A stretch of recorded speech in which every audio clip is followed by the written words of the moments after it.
Sahamadani TV, mutiara Islam, menyinari jiwa, mengajarkan hikmah dengan kalam Allah. Assalamualaikum warahmatullahi wabarakatuh. Berjumpa lagi di channel @salamadani TV. Saluran yang menyajikan berbagai info keagamaan, baik tauhid, syariah, ibadah, maupun muamalah. Setiap episode menyajikan sesuatu yang menarik untuk memenuhi kebutuhan Anda. Channel ini diproduksi oleh Strategic Communication Center, SCC, Fakultas Ilmu Komunikasi Universitas Islam Bandung, Fikom Unisba. Terima kasih atas dukungan Anda dan selamat menikmati, semoga bermanfaat. Wassalamualaikum warahmatullahi wabarakatuh. Assalamualaikum warahmatullahi wabarakatuh. Sahabat Salamadani TV yang dirahmati Allah.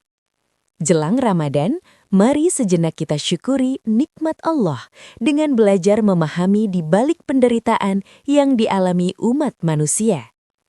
Ngaji AI kali ini mengangkat tema manusia dan anugerah penderitaan. Ya Allah, selama 2 tahun saya tidak pernah lepas salat tahajud. Saya berusaha menjalani ini, kenapa hasilnya seperti begini? Rintih seorang wanita politisi. Ia sedang bercerita tentang fase gelap dalam hidupnya. Ia ingin lepas dari jeratan hukum, mendekat pada Sang Pencipta, namun putusan pengadilan tak sesuai harapan. Wanita itu berada di titik terendah kehidupannya. Ia harus menjalani hukuman 12 tahun penjara. Politisi sekaligus figur publik itu merasa kehilangan segalanya. Status sosialnya runtuh, reputasi hancur, batin terbuncang. Kehidupan berubah drastis dari ruang kekuasaan yang gemerlap menuju ruang sempit berjeruji besi. Di titik itu, ia mengaku kecewa kepada Allah. Namun justru di balik jeruji itulah ia menemukan sesuatu yang tak pernah ia miliki sebelumnya. Ia menyebut penjara sebagai jalan yang membuatnya benar-benar mengenal Sang Ilahi. Di rutan Pondok Bambu, wanita itu, Angelina Sondah, mendalami agama, belajar mengaji, dan berhasil menghafal 15 juz Al-Quran. Ia bahkan menjadi guru mengaji bagi narapidana lainnya. Ruang yang semula terasa sebagai hukuman, perlahan berubah menjadi ruang riyadhah, latihan spiritual yang menundukkan ego dan meluluhkan keakuan. Penderitaan itu membuat aku mengenal Allah. Aku sampai pada konsep tidak ada kemelekatan.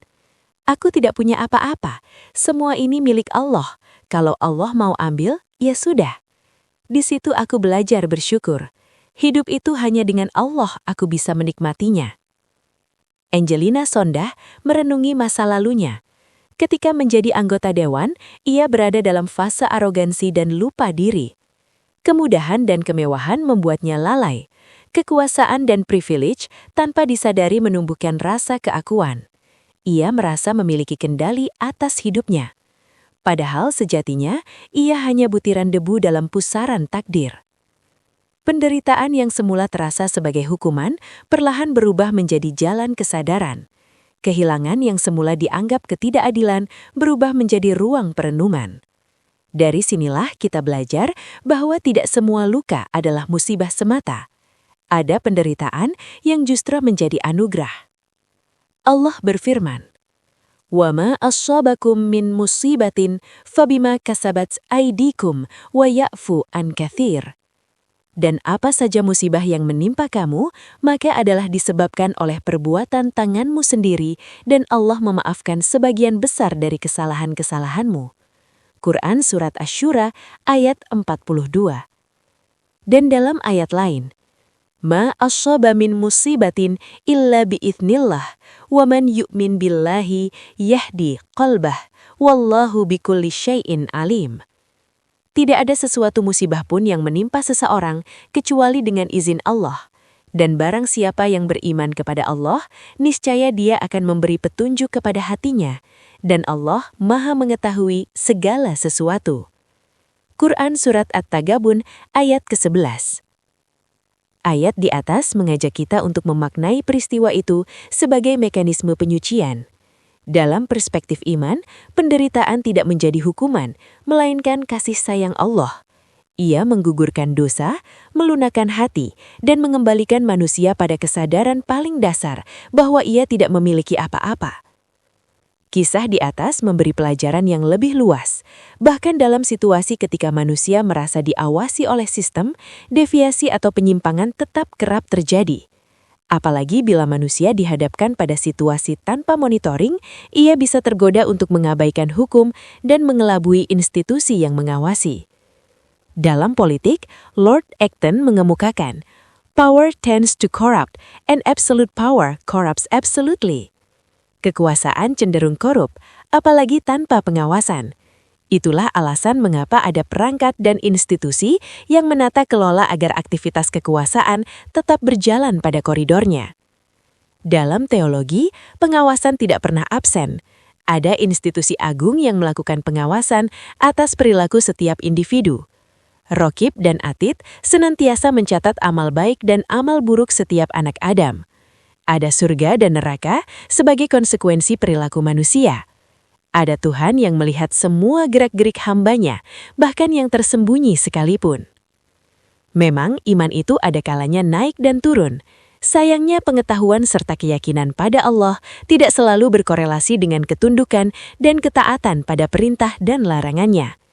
Manusia sering lupa diri, bahkan tak jarang berbangga diri dalam kekeliruannya. Jika Allah memberi teguran, itu harus disyukuri. Teguran itu bisa hadir dalam bentuk kesulitan, permasalahan, musibah, sakit, atau penderitaan. Dalam tradisi keimanan, sakit dan penderitaan dapat menggugurkan dosa. Ia menjadi sarana penyucian, bukan sekedar hukuman. Rasulullah Shallallahu Alaihi Wasallam bersabda, "Tidaklah seorang muslim ditimpa suatu penyakit, keletihan, kekhawatiran, kesedihan, gangguan, bahkan duri yang menusuknya, melainkan Allah akan menghapus sebagian dosa-dosanya karena hal itu." Hadis riwayat Bukhari, Muslim. Itu berarti Allah masih menyayangi dan memberi kesempatan untuk kembali. Allah ingin hambanya pulang dan berharap hanya kepadanya. Kepada Allah sajalah manusia menggantungkan diri. Jalan untuk kembali pulang. Berbahagialah saat seseorang dapat menghadirkan Allah dalam dirinya. Kesadaran bahwa Allah amat dekat, bahkan lebih dekat daripada urat lehernya. Ia melakukan kebaikan bukan karena berharap surga dan menjauhi kejahatan bukan karena takut neraka. Semuanya lillah, karena Allah semata. Sebaliknya, ada kisah tragis. Seorang wanita, sebut saja namanya Dewi Bulan. Orang ini bukan seorang muslim.